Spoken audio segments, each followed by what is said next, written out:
عزیز طلباء و طالبات، گزشتہ لیکچر میں ہم نے مسئلہ کشمیر کے بارے میں تفصیل سے جائزہ لیا۔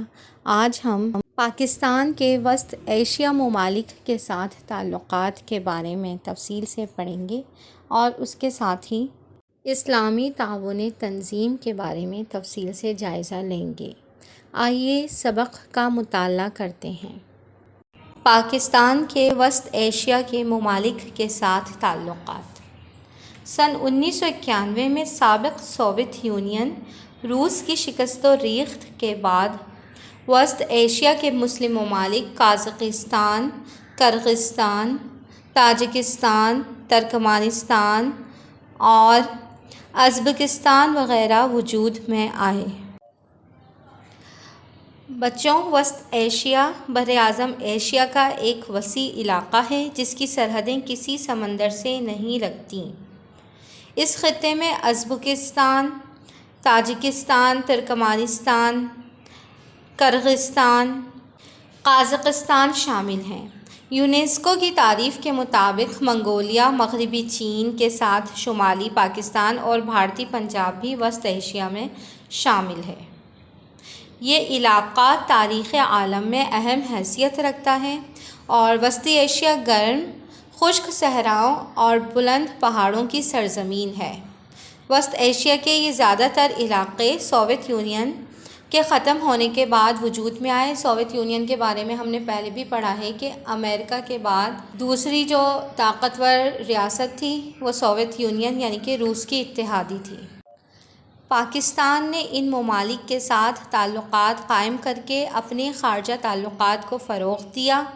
ان تعلقات کو اقتصادی تعاون کی تنظیم کے ذریعے سے مزید فروغ حاصل ہوا۔ پاکستان کے ان ممالک کے ساتھ تعلقات نہ صرف مذہبی بنیادوں پر ہے بلکہ موجودہ دور میں بھی مفادات کا تقاضا ہے کہ یہ ایک دوسرے کے ساتھ تعاون کریں۔ کامیاب خارجہ پالیسی ہوتی ہے تو ہی ملک ترقی کرتا ہے اور پاکستان کی خارجہ پالیسی ہر ملک کے ساتھ ہی بہترین ہے۔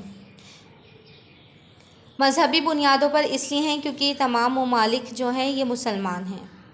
ان ریاستوں کے پاس ساحل سمندر نہیں ہے جو کہ بین الاقوامی تجارت کے لیے ضروری ہے۔ انہیں یہ سہولت پاکستان فراہم کرتا ہے۔ اسی لحاظ سے ہم نے پچھلے اسباق میں بھی پڑھا ہے کہ کراچی کی بندرگاہ کو نہایت اہمیت حاصل ہے۔ ان ریاستوں کے پاس توانائی کے وسائل اور معدنیات ہیں جن کی پاکستان کو ضرورت ہے۔ کوئلہ، قدرتی گیس اور تیل اس خطے کے کئی علاقوں سے نکالے جاتے ہیں۔ اس خطے کے عوام کی اکثریت کا ذریعہ معاش چونکہ زراعت ہے، اس خطے سے مراد ہے وسط ایشیا کے ممالک۔ اس لیے بیشتر آبادی دریائی وادیوں اور نخلستانوں میں رہتی ہے۔ زراعت کا شعبہ غذا اور پارچہ بافی کی صنعت کے علاوہ چمڑے کی صنعت کے لیے بھی خام مال فراہم کرتا ہے۔ یہ خطہ اپنے رنگین روایتی قالینوں کے باعث بھی عالمی شہرت رکھتا ہے۔ مستقبل میں امکان ہے کہ ان ریاستوں کے ساتھ پاکستان کے تعلقات میں مزید اضافہ ہوگا۔ پارچہ بافی کپڑے کی صنعت کو کہتے ہیں۔ اسلامی تعاون تنظیم OIC اور پاکستان۔ پاکستان نے اسلامی تعاون تنظیم اسلامی کانفرنس کی تنظیم کے اجلاسوں میں اسلامی ممالک کے اتحاد، ہم آہنگی اور تعاون کے لیے اہم کردار ادا کیا ہے۔ پاکستان نے ہمیشہ مسلمانوں کے حق میں اٹھنے والی تحریکوں کا ساتھ دیا ہے اور اپنے موقف پر کھل کر اقوام متحدہ میں بات کی ہے۔ اسلامی تعاون تنظیم کیا ہے؟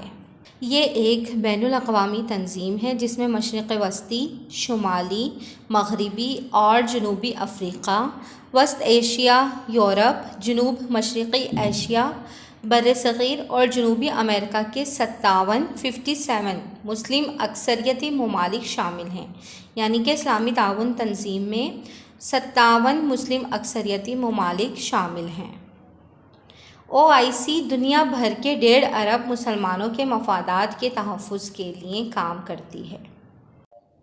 سن 1969 میں جب اسرائیلیوں نے مسجد اقصیٰ کو آگ لگائی تو دنیا بھر کے مسلمانوں میں غم و غصے کی لہر دوڑ گئی۔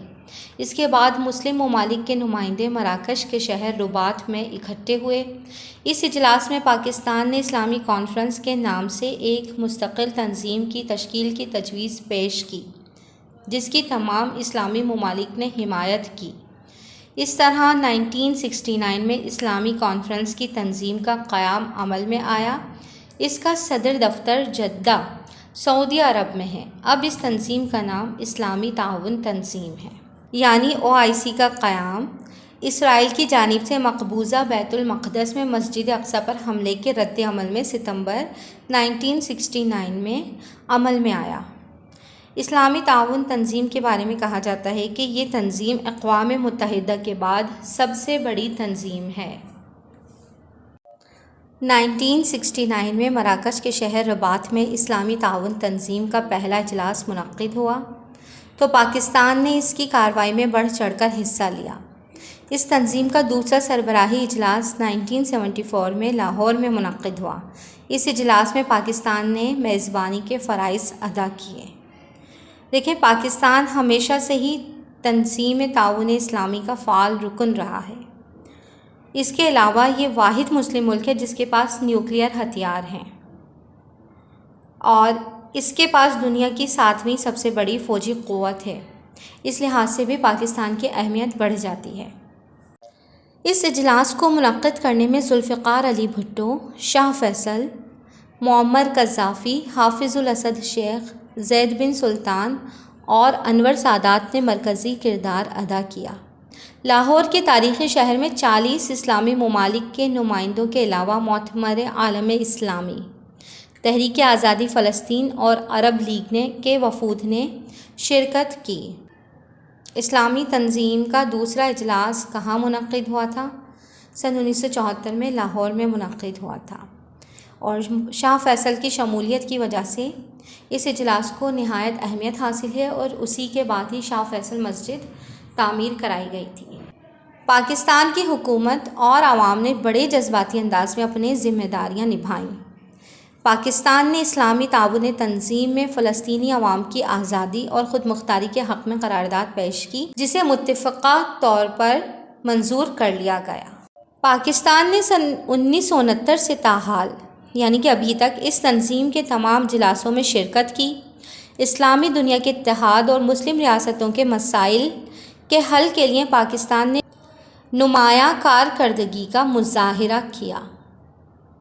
اس تنظیم کی کامیابی مسلم امہ کے اتحاد کے لیے پاکستان کی خدمات اور اسلامی ممالک سے خصوصی تعلقات کے قیام کے لیے پاکستان کی طرف سے کیے جانے والے اقدامات کا پوری اسلامی برادری اعتراف کرتی ہے۔ آئیے سبق کے مختصر سوالات کا جائزہ لیتے ہیں۔ پاکستان کے وسط ایشیا کے ممالک کے ساتھ تعلقات مختصراً تحریر کریں۔ تو آپ کو یہ چاروں پوائنٹ اچھی طرح سے یاد ہونے چاہیے۔ 1969 میں مسلم ممالک کے نمائندے کس شہر میں اکٹھے ہوئے؟ 1969 میں مسلم ممالک کے نمائندے مراکش کے شہر رباط میں اکٹھے ہوئے۔ اسلامی کانفرنس کی تنظیم کا صدر دفتر کس ملک میں واقع ہے؟ تو اس کا صدر دفتر جدہ، سعودی عرب میں واقع ہے۔ اسلامی کانفرنس کی تنظیم کا قیام کس سن میں عمل میں آیا؟